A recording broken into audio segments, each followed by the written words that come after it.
છો બધા મજામાં ને? જય દ્વારકાધીશ. સ્વાગત છે તમારું મારા નવા બ્લોગમાં. તો આજે તો જો ને બેગ સારું છે તો થોડીક શાંતિ છે, નહીંતર તો આમ કાંઈ આપણને ગમે નહીં, કેમ કે એને મજા ન હોય એટલે આપણને પણ કાંઈ આમ બહુ ગમે નહીં. આજે રાત્રે પણ વરસાદ શરૂ હતો અને સવારે અમે ઉઠ્યા ત્યારે તો 1 કલાક તો ઝાઝો બધો વરી ગયો. તો કાલે આખો દિવસ અને રાત્રે આમનું સાંટા શરૂ રહ્યા ને અત્યારમાં ઝાઝો આવી ગયો વરસાદ. તો આવું વાતાવરણ હતું તો મેં કીધું લાઈને આજ તો આલુ પરાઠા બનાવી નાખવા છે. તો જોજો બધાય કેવા આલુ પરાઠા બને છે, અને એની સાથે લાલ મરચાંની ચટણી પણ બનાવી છે. કાલે માર્કેટમાં ગયા હતા ને તો લાવ્યા હતા, તો મેં કીધું આજે બનાવી જ નાખીએ. તો આલુ પરાઠા સાથે લાલ મરચાંની ચટણી પણ બહુ જમવામાં સારી લાગે. તો મેં કીધું નાસ્તામાં બનાવી નાખી. વરસાદી વાતાવરણ છે તો મજા આવે થોડુંક એમ. તો આજે અવનીને પણ સારું છે અને હસમુખ પણ હતા, તો મેં કીધું આજ બનાવી જ નાખી. તો હાલો બતાવું તમને કે કેવો નાસ્તો, આલુ પરાઠા કેવા બને છે, ચટણી કેવી બને છે, અને બ્લોગમાં બન્યા રહેજો. આજે તો જો આલુ પરાઠા બનાવવાના છે. તો જો બટેટા બાફી નાખ્યા છે અને મસાલો પણ તૈયાર થઈ ગયો છે. મરચાં, ડુંગળી અને ધાણા છે, અને લોટ પણ તૈયાર કરી દીધો છે, બાંધી દીધો છે. તો હાલો હવે અને મસાલો ભેળવી દઈએ અને તૈયાર કરી નાખીએ મસાલો. પછી બતાવું કેવી રીતે બનાવું છું. હાલો તો જો લોટ તૈયાર થઈ ગયો છે. એમાં મીઠું, લાલ મરચું અને હળદર નાખી અને મિક્સ કરી નાખ્યું છે. તો હવે હાલો આપણે પરાઠા મળીએ બનાવવા. આમાં લોટ ભરીને જો આવી રીતે વાળી દેવાનું અને પછી વણવાનું તૈયાર શરૂ કરી દઈએ.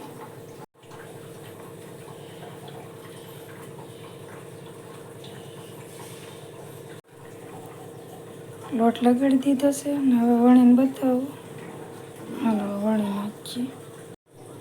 તો મસ્ત મજાનું વણાઈ ગયું છે.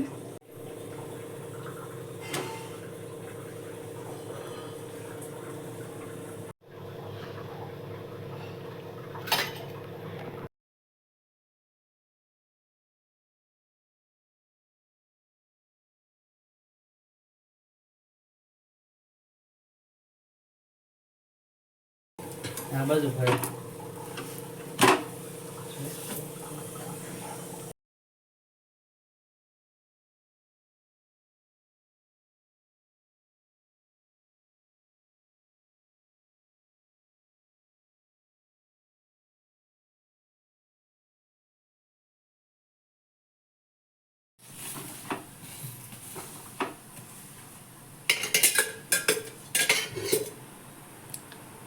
તેલ લગાડી દઈએ થોડું, કેમ કે વધારે તેલ નાખીએ ને તો તે ફીકા પડી જાય એટલે બહુ મજા ન આવે ખાવાનું. ને આમાંથી અમે ઓછી જ ખાઈએ.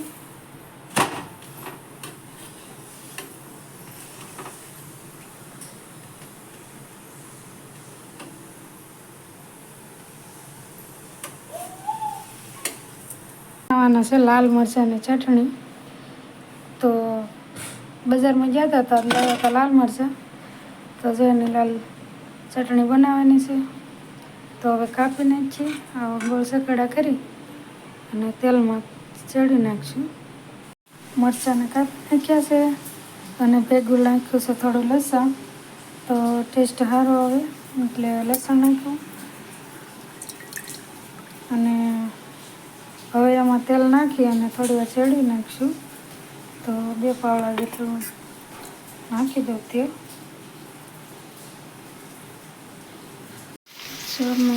તેલમાં હવે જો શેકાય છે તો થોડી વાર એને અમને શેકાવા દઈશું, કેમ કે એનું જે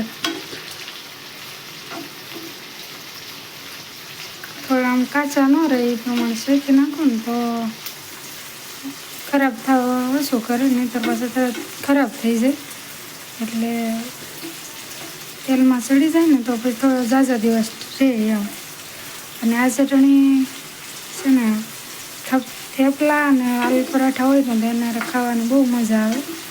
પહેલાં હું બહુ બનાવતી પણ હમણાંથી કંઈ ટાઈમ નથી રહેવા દેતી તો કંઈ બનાવ્યું નહીં. પણ આજે પાછા બજારમાં લાલ મરચાં જોઈ ગયા ને તો મેં કીધું લાવ આજ લઈ જ લઉં.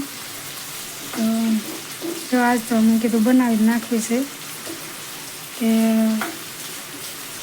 આજ પાછું હસમુખ પણ અત્યારે છે તો એ અમને સુવડાવે છે તો મેં કીધું લાવ બનાવી નાખો.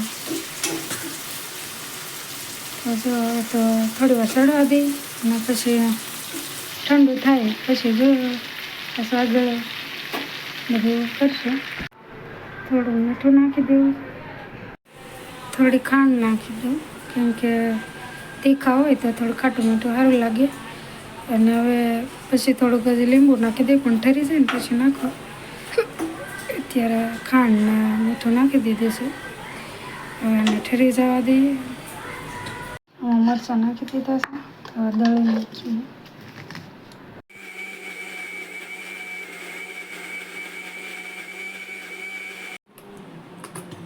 તૈયાર છે આપણી ચટણી. જો મસ્ત મજાની દળી નાખી છે. હવે આલુ પરાઠા ખાવા જેવી થઈ ગઈ છે.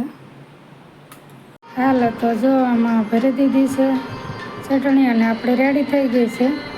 હવે આને આલુ પરાઠા કે થેપલા હોય તો એને ખાઈ શકાય.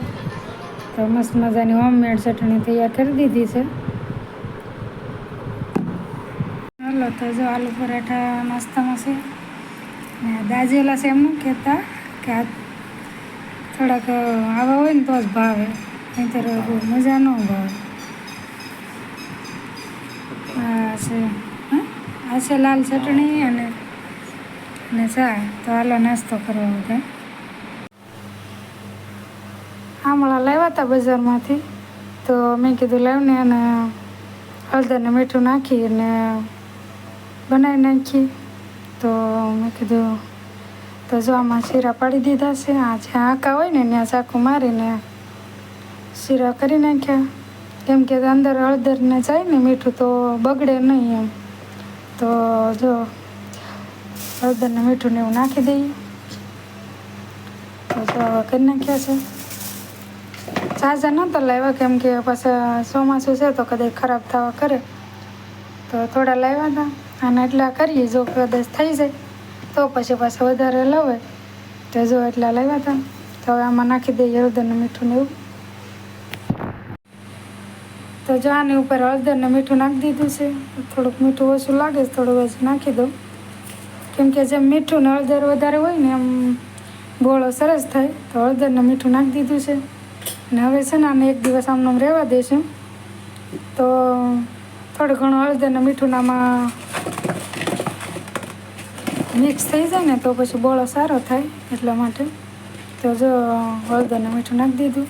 હવે આને એક દિવસ આમને ઢાંકીને મૂકી દઈશું અને પછી પાણી નાખી દઈશું કાલે. મારો બેન જો દીવાબત્તી કરવા મળ્યા છે. કામ નહીં. હા લ્યો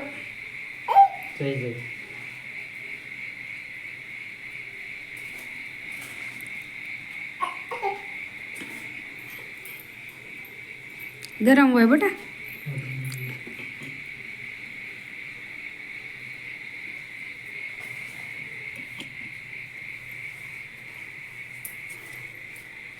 કરો જય જય કરો બે હાથ કામ કરો કરો જય જય જય જય જય જય જય જય.